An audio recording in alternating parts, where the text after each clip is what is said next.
今仔日除了是为罢免案的投票，嘛是核三定胖的公投。这公投甲罢免选举无同，今仔日投票日也是会使宣传，所以在民众党就到台北车头去呼吁18岁以上的公民一定爱出门投票。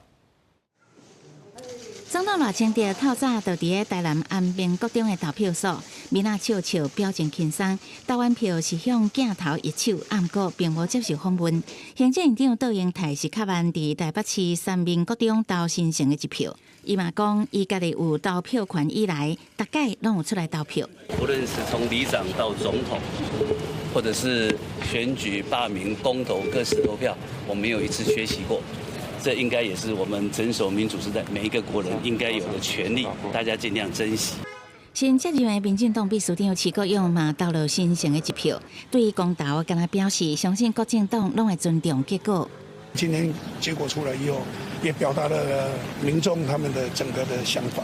那不管怎么样，哪一个政党都会尊重。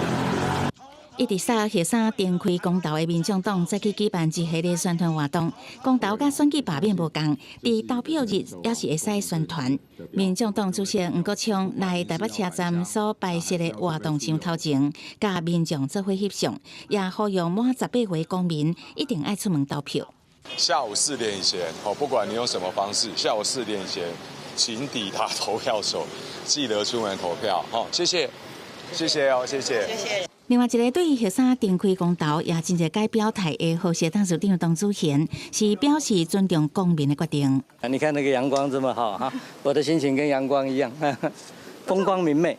总统会不会担心投票率？所有有权利投票的公民来决定了哈，我们就。 不必担心。虽然公投伫投票日会使宣传，不过也是有限制，包括投票所内禁止穿甲挂公投相关的文字、符号，也是服装等物品，也袂使借由公投民调，也是宣传，偷偷得做罢免宣传活动。记者采访报道。